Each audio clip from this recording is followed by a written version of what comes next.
நான் உம்மை நோக்கி கூப்பிட்ட நாளில் நீர் அணுகி பயப்படாதே என்றீர். புலம்பல் 3:57. எப்படிப்பட்ட ஒரு நெருக்கடியான அனுபவத்தில் தேவனுடைய பிள்ளைகள் இருந்தாலும் பயப்படாதிருங்கள். நம்மை எல்லா பயத்திற்கும் தூரமாக்குகிற தேவன் நம்மளை ஸ்தோத்திரம் மீட்டு கொள்ளுகிறவராக இருக்கிறார். எல்லா விதமான அனுபவங்களிலிருந்து அவர் நம்மை மீட்டு கொள்ளுவார்.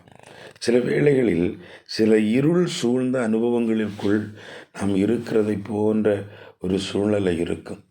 எவ்வளவுதான் ஜெபித்தாலும் நம்முடைய வாழ்க்கையில் அதற்கு பதில் வருகிறதில்லை, ஒரு விடுதலையை காண்பதில்லை.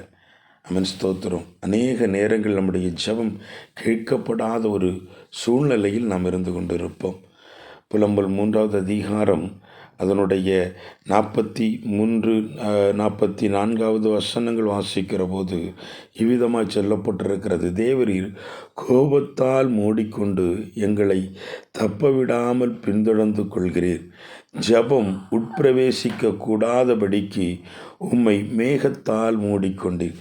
நம்ம செய்கிற சில துரோகம், நாம் செய்கிற சில கர்த்தர் விரும்பாத செயல்களின் நிமித்தமாய் ஆண்டவர் நம் மீது சில நேரங்களில் கோபம் கொண்டவராகி நம்முடைய ஜெபம் அவருடைய சமூகத்தை எட்டாதபடிக்கு அவருடைய முகத்தை சோத்திரம் மூடிக்கொள்ளுகிற சில அனுபவங்கள் இருக்கிறது.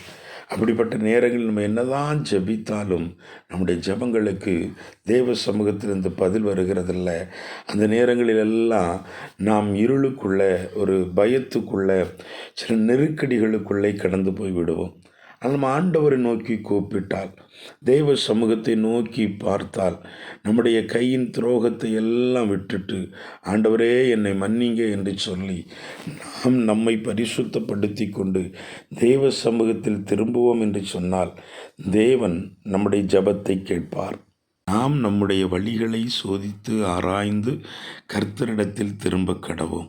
இவ்விதமாய் நாம் நம்முடைய வழிகளை சோதித்து நாம் சோதரன் கர்த்தருடைய வார்த்தைக்கு கீழ்ப்படிந்து ஆண்டவரிடத்தில் திரும்புகிற போது நம்ம எப்படிப்பட்டதான படுகொலியில் நாம் இருந்தாலும், எப்படிப்பட்டதான இருள் சூழ்ந்த அனுபவத்திற்குள்ளாக இருந்தாலும், நாம் நெருக்கடிகளுக்குள்ளே நின்றாலும், நம்ம பயந்து வாழ்கிற ஒரு வாழ்க்கை இருந்தால் கர்த்தர் அவைகளிடத்தில் இருந்தெல்லாம் நம்மை மீட்டு கொள்ளுகிறவராக இருக்கிறார்.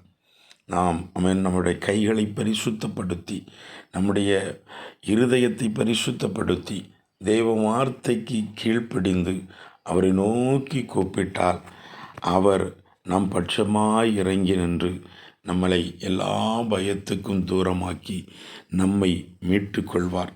இந்த நாளும் நம்மை நாம் சோதித்தறிந்து நாம் விட்டுவிட வேண்டியவைகளை விட்டுவிட்டு தேவ சமூகத்தை நோக்கி பார்ப்போம். நீங்கள் பயப்படுகிற எந்த காரியமாக இருந்தாலும் அவை எல்லாவற்றிலும் இருந்தும் உங்களை மீட்டு கொள்ளுகிறதற்கு ஆண்டவர் போதுமானவராக இருக்கிறார். இன்றைக்கு உங்களை எல்லா பயத்துக்கும் கர்த்தர் தூரமாக்குவார். உங்களை அவர் மீட்டுக்கொள்வார். உங்கள் வாழ்க்கையில் ஒரு பெரிய விடுதலையை தருவார். உங்கள் ஜெபங்களுக்கெல்லாம் பதில் உண்டாகும். நீங்கள் சமாதானமாய் வாழ ஆண்டவர் வழி செய்வார்.